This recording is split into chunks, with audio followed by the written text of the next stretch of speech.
만약 자신이 가족이나 주위 사람들에게 좀 의심 많고 부정적인 성격을 가진 사람으로 평가받는다면 다음에 D형 성격을 그 평가를 받아볼 필요가 있습니다.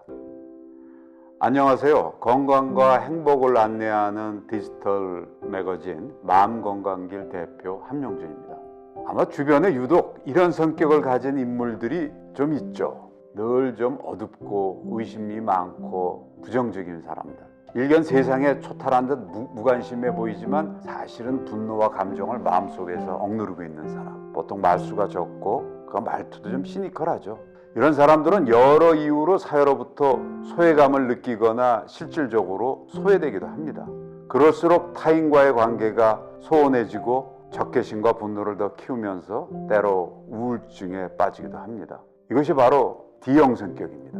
근데 사실 설령 D형 성격이 아니더라도 우리가 스트레스를 많이 받거나 화날 때 또는 보기 싫은 상대를 만났을 때 우리 누구나 내가 좀 이렇게 부정적이 되고 시니컬하게 되고 이렇게 되죠. 그런데 이것이 만약에 성격으로 굳어있고 매사 생활 습관이 이런 식으로 나온다면 이건 건강에도 아주 안 좋습니다. 항상 나쁜 호르몬이 많이 분비되고 또 젊었을 때부터 병치레가 심해지고 왜냐하면 면역력이 약해지거든요. 일찍 사망할 확률도 높아집니다. 사실 이 D형, D타입은 성격을 변화시키기 위해 가장 노력해야 할 타입입니다. 그런데 이런 사람들은 워낙 자아가 강한 탓에 성격을 바꿀 생각도 별로 없고 건강에 대한 걱정도 하지 않습니다. 매사 자신만의 관점이나 이론이 확실해서 이런저런 증거를 들이대도 설득하기 쉽지 않고 남의 그런 조언도 별로 받아들이지 않죠. 부정적인 성격의 사람들이 긍정적인 태도를 가지려면 먼저 내가 부정적인 생각과 행동을 하고 있다는 것을 인식해야 되는데 이를 인정하지 않으니까 참 쉽지 않습니다. 만약 자신이 가족이나 주위 사람들에게 좀 의심 많고 부정적인 성격을 가진 사람으로 평가받는다면 다음에 D형 성격을 그 평가를 받아볼 필요가 있습니다. 네덜란드의 틸버그대에서 개발한 것인데 총 14개 문항인데 거기에 대해서 자신이 해당되는 점수를 적어 놓으시면 됩니다. 오늘도 모두 필기도구와 종이를 준비해서 각 문항에 대한 점수를 기록해 보기로 하죠. 평가하겠습니다.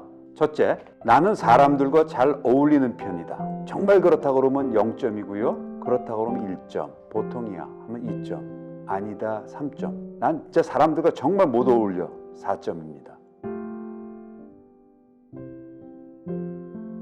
자, 점수 매기셨죠? 3번부터는 이제 점수 배정이 또 다르게 진행됩니다. 자, 사소한 일에도 나는 신경을 많이 쓰는 편이다. 정말 아니면 0점, 정말 그러면 4점입니다. 유의해서 평가를 내려주십시오.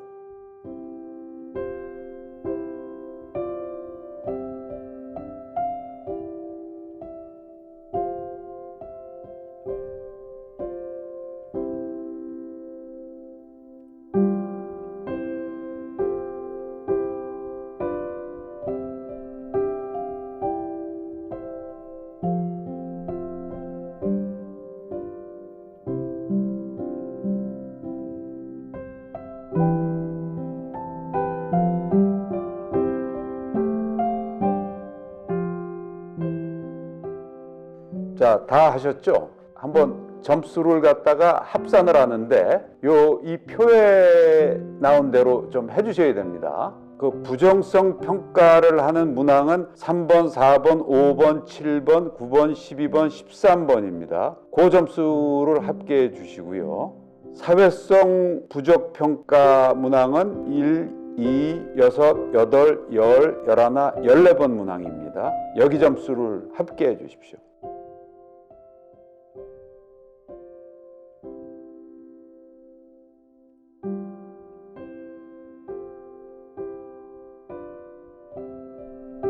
합계하셨죠? 그 합산한 결과 부정성 평가 점수의 합, 사회성 부적 평가 점수의 합이 각각 10 이상일 경우 이분은 D형 성격입니다. 그 그 중에 한 가지라면은 그거는 꼭 D형이라고 볼 수 없죠. 자, 이 두 가지가 모두 10점 이상에 대해서 D형 성격으로 평가됐다면 앞으로 성격 개선에 노력을 많이 해야 됩니다. 어떤 연구에 따르면 우리나라 국민의 약 25%가 D형 성격이다. 저는 그렇게까지 생각은 안 하는데 D형 성격이 나올 수 있는 우리가 좀 환경이나 이런 게 좀 많이 있죠. 자, 도대체 왜 그럴까? 제가 생각하기에는 우리가 지난 수백 년간 매우 힘든 세월 속에서 살아온 환경 탓이 클지 모릅니다. 우리들의 유전인자라기보다 특히 지난 100여 년간 우리 윗세대들 식민지배, 가난, 전쟁, 독재 정말 어려운 시절을 견뎌왔다 보니까 이렇게 부정적이고 의심 있고 이럴 수가 있습니다. 제가 30여 년 전 일선 취재기자 시절에 이 연세대를 설립한 이 언더우드 집안이 있습니다. 미국 개신교 언더우드 목사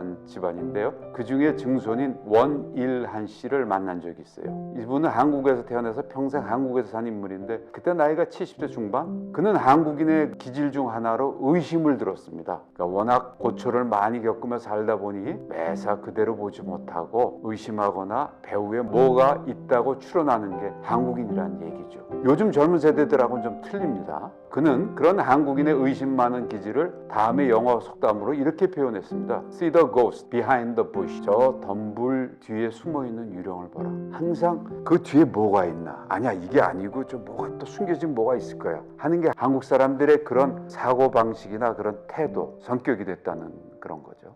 오늘은 여기까지 하겠습니다. 감사합니다.